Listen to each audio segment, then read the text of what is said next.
वक्त मैं खड़ा हूं प्रसिद्ध बांके बिहारी मंदिर के ठीक गेट के बाहर। ये देखिए पीछे भक्तों की भीड़। और अगर मैं आपसे ये कहूं कि अगर आप आने वाले दिनों में यहाँ पर आएंगे और आपको बांके बिहारी नहीं मिलेंगे तो आप सोचेंगे कि मैं क्या बोल रहा हूँ। दरअसल इसके पीछे एक बहुत बड़ा विवाद है। विवाद यहाँ बनने वाले कॉरिडोर को लेकर है। गोस्वामी समाज जो कि ठाकुर जी की पूजा अर्चना करता है, सेवा करता है, उनका कहना है कि यहाँ कॉरिडोर नहीं बनना चाहिए क्योंकि इससे इस मंदिर की खासियत, इसका पौराणिक महत्व खत्म हो जाएगा। और वो कह रहे हैं कि अगर ऐसा होता है तो हम यहाँ से ठाकुर जी को यानी कि बांके बिहारी को लेकर कहीं दूसरी जगह पलायन कर जाएंगे। इसलिए मैंने ये बात कही कि जो हजारों श्रद्धालु यहाँ पर आते हैं, कल को अगर यहाँ पर आएंगे तो हो सकता है कि यहाँ पर बांके बिहारी जी ना मिले, क्योंकि ये गोसाई समाज कह रहा है अब तक जो बातचीत प्रशासन की तरफ से हुई है वो अभी तक सफल नहीं हो पाई है। प्रशासन मनाने की कोशिश कर रहा है। हम सबसे पहले कोशिश करेंगे यहाँ पर गोस्वामी समाज से बात करने की कि आखिर वो उनका जो विरोध है वो विरोध किस बात को लेकर है। मैं कहूँगा विक्रम मेरे साथ आइए। हमारे साथ ये देखिए गोस्वामी समाज के तमाम पुजारी यहाँ पर मौजूद है। ये बताइए गोस्वामी विरोध किस बात को लेकर है? देखिए, विरोध हमारा सबसे पहला तो इस बात को लेकर है कि जो बांके बिहारी मंदिर को लेकर अध्यादेश लाया गया है, इसकी कोई आवश्यकता नहीं है। सरकार कुछ भी इम्प्लीमेंट चाह रही थी तो उसके लिए चर्चा करनी चाहिए थी गोस्वामी समाज से, ब्रजवासियों के साथ कि क्या अहित है, क्या हित है, कोई भगवान का हित क्या है। अहित हो रहा है ये बताइए ना, कॉरिडोर बनने से क्या अहित हो रहा है? कॉरिडोर बनने से और अध्यादेश आने से सबसे बड़ा नुकसान इस बात को लेकर है कि मंदिर के जो सेवायत पुजारी हैं, जिनका जन्मसिद्ध अधिकार है बांके बिहारी जी महाराज की सेवा पूजा करना, वो उनसे छीन लिया जा रहा है। क्या ऐसा वाकई में है कि अगर कॉरिडोर बनेगा तो जितने भी यहाँ पर गोस्वामी हैं उनसे सेवा का अधिकार छीन लिया जाएगा? नहीं, ऐसा नहीं है। तो फिर विरोध किस बात का अगर ऐसा नहीं है? मंदिर में ऑलरेडी पहले से कोर्ट के द्वारा निर्देशित एक परंपरा है जिसके द्वारा मंदिर का संचालन होता है, किंतु वर्तमान सरकार उसको ओवरटेक करके एक अपना नया गठन करके एक समिति का, पता होना चाहिए कि सुप्रीम कोर्ट की तरफ से भी इसको हरी झंडी मिल चुकी है। सुप्रीम कोर्ट से केवल मंदिर के धन के उपयोग की ठीक है परमिशन मिली है, ना कि किसी तरह के अध्यादेश की। जब तक उसके लिए रिव्यू पिटीशन होता जब तक उसके लिए रिव्यू पिटीशन होता उससे पहले भारत उत्तर प्रदेश सरकार के द्वारा उसमें अध्यादेश को जारी कर दिया गया। आप लोगों की तरफ से ये कहा जा रहा है कि अगर सरकार ने हमारी बात नहीं मानी तो आप ठाकुर जी को लेकर कहीं पलायन कर जाएंगे, ऐसा क्यों? ये जो हजारों श्रद्धालु यहाँ पर आते हैं वो आएंगे तो फिर बांके बिहारी के दर्शन नहीं कर पाएंगे।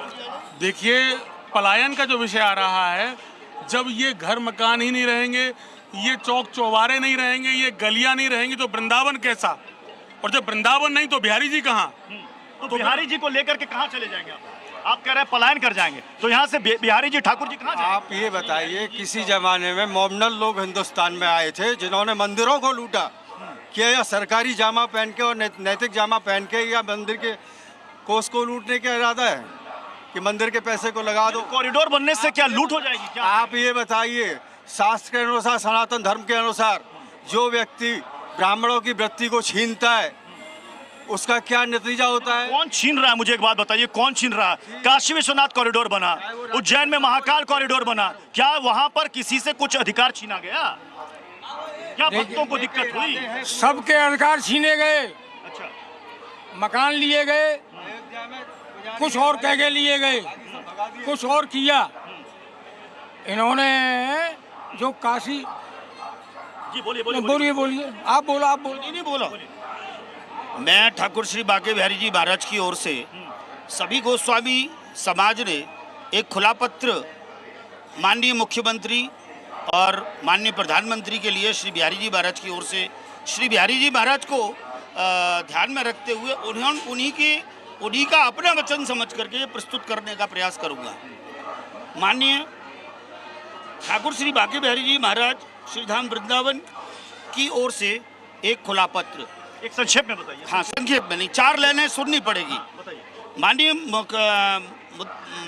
प्रधानमंत्री श्री नरेंद्र मोदी जी, माननीय श्री आदित्यनाथ जी योगी, मुख्यमंत्री उत्तर प्रदेश, विषय कुंज गलियों एवं 12 प्राचीन मंदिरों पर गैरकानूनी तरीके से मेरी संपत्ति सरकार के द्वारा के संदर्भ में।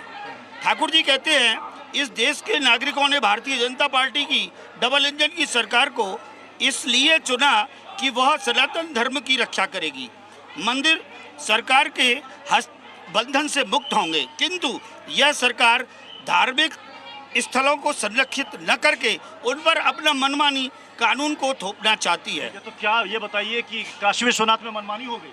जी, काशी विश्वनाथ में मनमानी हो गई, उज्जैन महाकाल में मनमानी हो गई। उज्जैन महाकाल में पुलिस वाले कुर्ते और हमने कई लोगों से, भक्तों से बात की, उनका कहना, भक्तों का कहना है कि कॉरिडोर बनना चाहिए। वो कहते हैं कि यहाँ पर सुविधाएं मिलनी चाहिए। वो ये भी कह रहे हैं कि यहाँ पर कई बार हादसे हुए हैं, उन हादसों को कोई हादसा नहीं हुआ है, कोई हादसा नहीं है। 2022 से अब तक कोई हादसा नहीं है। सब झूठा मिथ्या गणंत है, सब झूठा मिथ्या गणंत है। बाहर लोग बेहोश हो रहे हैं, 6-6 किलोमीटर से पैदल आ रहे हैं, धूप में चलते हैं। वो मंदिर पे आके गिरेगा नहीं, बेहोश नहीं होगा, क्या नहीं होगा? कॉरिडोर बन जाएगा, कॉरिडोर बन जाएगा, सड़कें चौड़ी हो जाएंगी, तो क्या दिक्कत है? बहुत दिक्कत है, बहुत दिक्कत है। बहुत दिक्कत है। क्या वो मंदिर में मरा था? वृंदावन में कुंज गलियों का महत्व है।